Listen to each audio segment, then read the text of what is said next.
CP ডিজিপির উপরে, DM এর উপরে, চিফ মিনিস্টারের উপরে, লোকাল এমএলএ এর উপরে কনফিডেন্স রেখেছে, এটা আমাদের বড় পাওনা। উনার পরিবার আমার কাছে দুটো জিনিস চেয়েছেন। বলেছেন পুলিশের হেফাজতে মারা গেছে এবং আমরা জেনেছি শারীরিক অত্যাচার হয়েছে।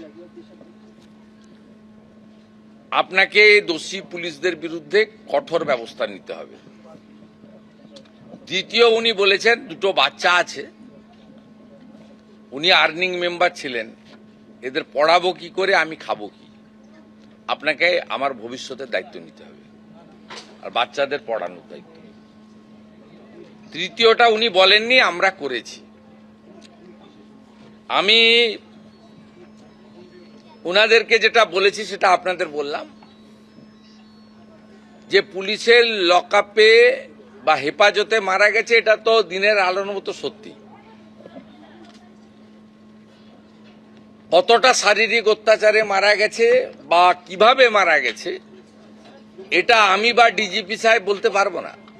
3 জন ডাক্তারের নেতৃত্বে যে পোস্টমর্টম হয়েছে ভিডিওগ্রাফি দেখে, তাদের রিপোর্ট যতক্ষণ না পুলিশ আইও কালেক্ট করছে ততক্ষণ এটাতে কনক্লুশনে আসা যাবে না যে পুলিশের গাফিলতি প্রমাণিত, কারণ তাদের কাস্টডিতে মারা গেছে।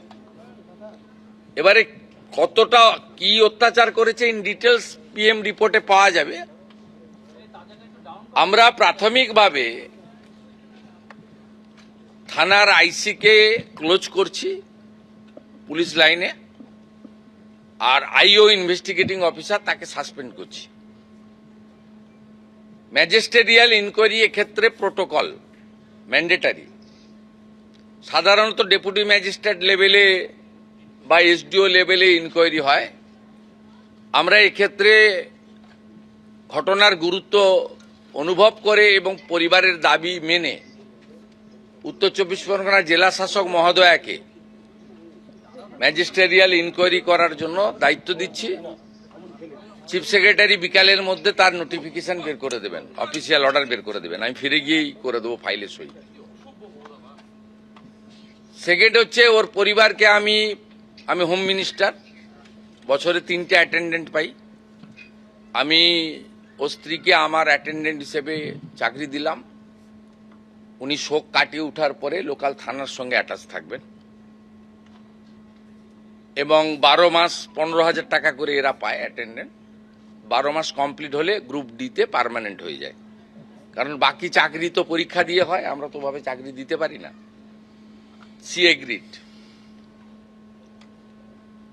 আমরা থার্ড যেটা বলেছি যে মৃত্যু অর্থ দিয়ে হয় না, কিন্তু সব প্রদেশেরই সরকার, কেন্দ্রের সরকার একটা দায়িত্ব থাকে। এই জন্য CM relief fund, PM relief fund, এই জন্যই ডিজাস্টার ম্যানেজমেন্ট ফান্ড, এই জন্যই থাকে, এক ব্যবস্থা থাকে সরকারের। ওরা আমাদের কাছে অর্থ চায়নি, কিন্তু আমি চিফ মিনিস্টার রিলিফ ফান্ড থেকে 10 লক্ষ টাকার একটি চেক ওনার মিসেসকে দিয়েছি। বলছি এটা আপনাকে নিতে হবে না, আপনাকে একটা চাকরি, ছোট চাকরি হলেও দিলাম আমরা, দুটো বাচ্চার নামে আপনি MIS করে দেন, ওদের পড়াশোনাটা দেখতে হবে। আর পোস্টমর্টম রিপোর্টে যা আসবে এবং ডিস্ট্রিক্ট ম্যাজিস্ট্রেটের নেতৃত্বে ম্যাজিস্ট্রেরিয়াল ইনকোয়ারিতে যা রেকমেন্ডেশন দেবে, তার ভিত্তিতে পরবর্তী পদক্ষেপ আমরা মেনে চলব। কাস্টোডিয়াল ডেথের ক্ষেত্রে সুপ্রিম কোর্টের, NHRCর এবং রাজ্য সরকারের নিজস্ব কিছু ব্যবস্থা রয়েছে, সেই ব্যবস্থা মেনেই এটা করবেন। ডিজিপি সাহেব পার্সোনালি এবং হোম সেক্রেটারি ম্যাডাম পার্সোনালি এটা লুক আফটার করবে এবং আমাকে রিপোর্ট দেবে, এবং MLA এবং সিপি প্রপারলি লোকাল ফ্যামিলিকে ইনফর্ম করতে থাকবে যে সরকারের ইনভেস্টিগেশন এবং তার অ্যাকশনের প্রসিডিওরটা কি হলো। এবিপি আনন্দ, এগিয়ে থাকে, এগিয়ে রাখে।